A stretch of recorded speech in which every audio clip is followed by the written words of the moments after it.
Kaibigan, pag nagkakaedad tayo, syempre hindi natin aaminin.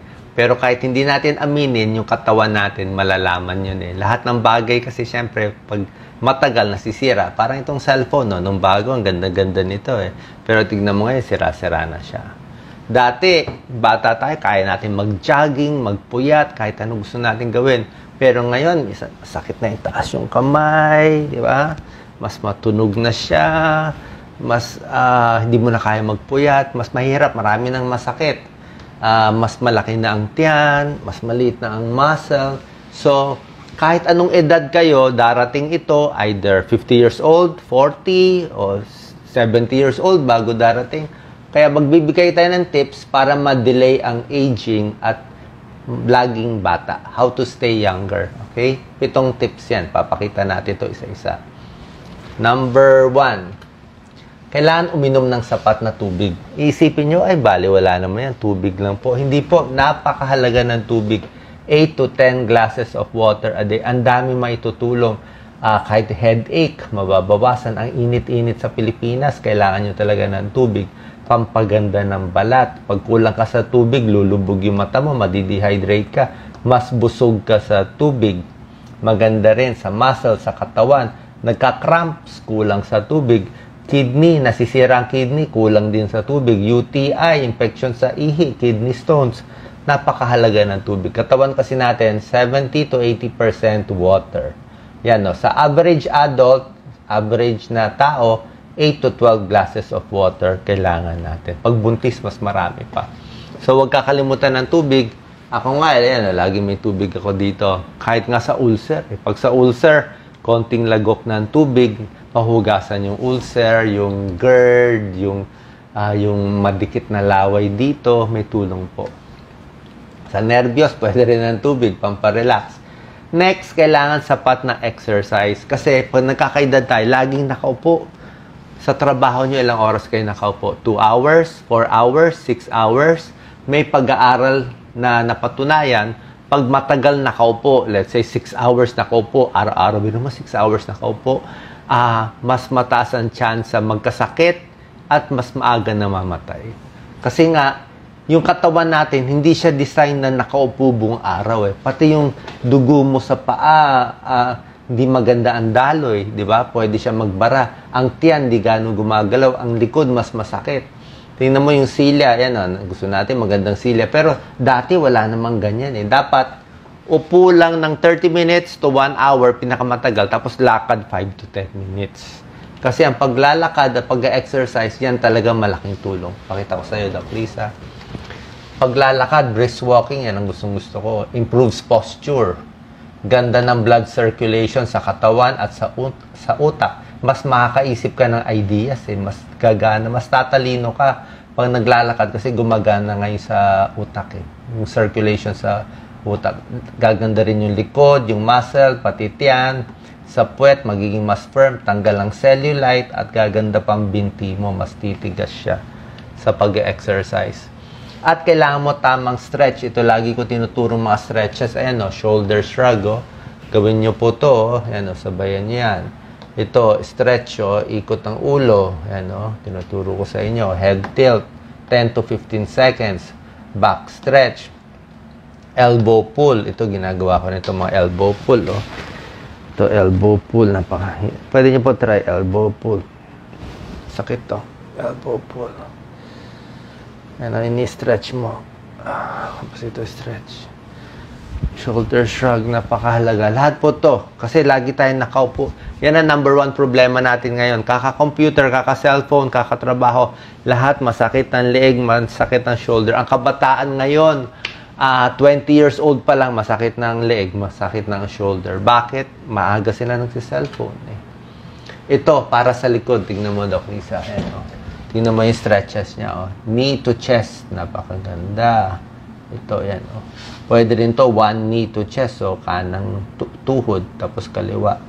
Crunch para sa tiyan. Pampaganda ng tiyan. Papaliit ng tiyan. Ito, dahan-dahan lang to. Wag lang masyado. Ito, kung kaya lang gawin.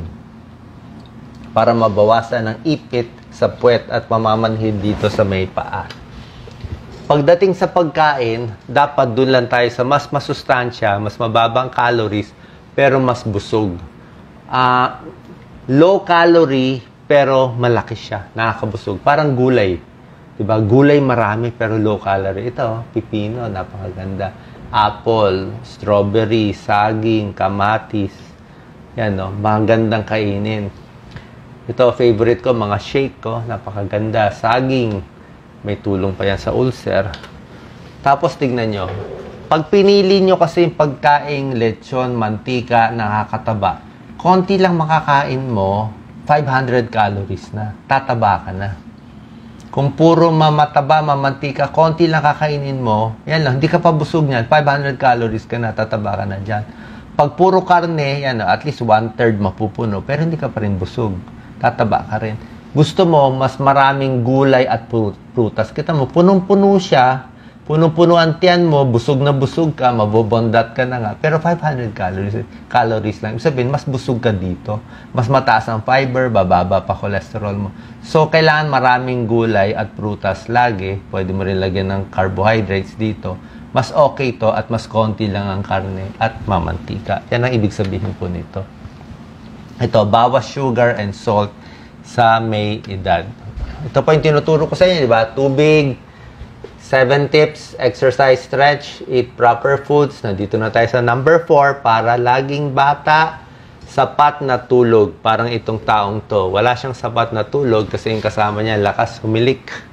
Pag si Doc Lisa, nakatihaya, nako, lakas humilik. Kaya nga tinatagilid ko. So, sleep apnea.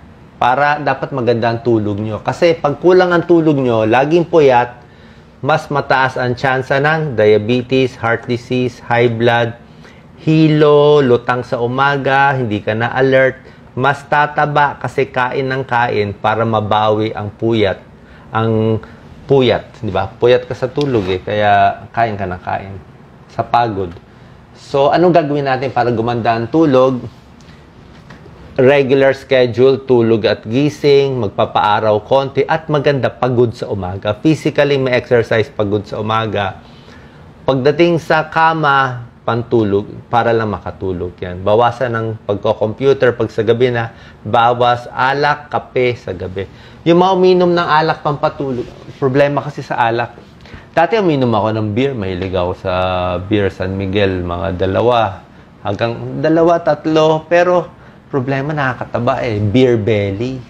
Kasi malakas din ang calories ng beer. Parang isang platong kanin. Plus, liliit din yung muscle mo. Tsaka kahit pag medyo may alcohol na, makakatulog ka. Pero tignan mo, mas mababaw ang tulog. Mas may bangungot. Pagising mo, hindi ka pa refreshed eh. Tapos pag sobrang alak, madidehydrate ka. Ihi ka rin na ihi, kukulubot din yung mukha. Kaya konting bawas sa alak. Bukod sa exercise, bawas stress. Ito parang exercise din siya. Para lang to sa may partner at mag-asawa. Huwag kakalimutan yung sex life din nila. Pag nagkakaedad kasi, bihira na lang magsama yung mag-asawa. Minsan nga, once a week o wala na. Kasi nga, dapat tuloy-tuloy pa rin yung pagmamahal. Kasi nakakabata rin to. Yan, date, mag-holding hands, mag-usap, para maging close sa partner. Ito lang para sa may partner. May tulong to pampahaban din ng buhay. Pero kung wala kayong partner, di mag-alaga na lang ng aso, mag-exercise, okay lang man yun. Hindi ko naman kayo pinipilit eh. Para lang to sa may partner. At nagkakaroon ng aging problems. Tulad nga ng sabi ko, pwedeng dumating to sa edad 40, edad 60, edad 70, pero one day darating kasi may limit eh. Parang ito sa likod natin, no? Pag bata tayo, itong spine natin, kahit anong talon natin, baliwala, di ba? Kahit 4 na palapag tinatalon, di ba? Gustong-gusto natin yan pag bata tayo. Pero pag nagkakaedad tayo, matigas na siya sa likod. Numinipis na itong mga cartilage, tsaka itong mga ugat, minsan naiipit na dito, mas ayaw na siya mag-bend. Eh. Paano nga? Wear and tear.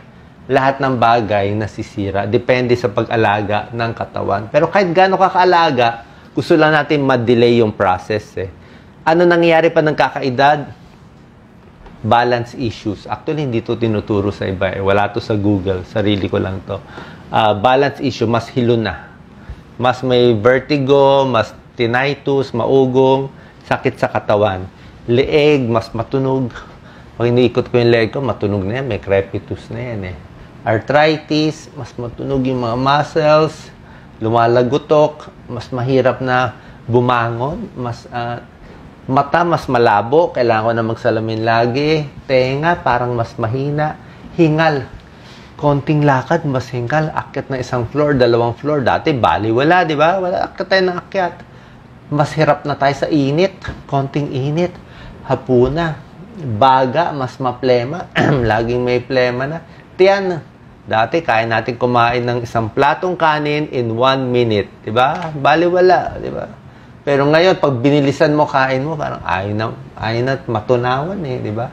Puso, mas mahina. Hindi porke wala kayong sintomas, okay na. Meron akong kilala, ang tapang-tapang niya. 50 years old, kaya niya lahat gawin. Nag-go-golf, nagda-drive ng malayo, mayabang, kaya daw niya lahat. Ang nangyari, one day, na-stroke, na-baldado siya. Paano hindi niya nalaman na mahina na pala yung puso, yung utak niya, magbabara na pala, napapabayaan na niya. So, pag may sintomas, okay din, mag-ingat. Pero kung walang sintomas, mag-iingat pa rin. Sundin nyo yung 1 to 7 tips ko at tuloy lang ang maintenance medicines. Okay? Pag binigyan kayo ng doktor ng gamot sa high blood, diabetes, papakonsult kayo sa doktor mo. Kasi siya talaga makaka-adjust eh.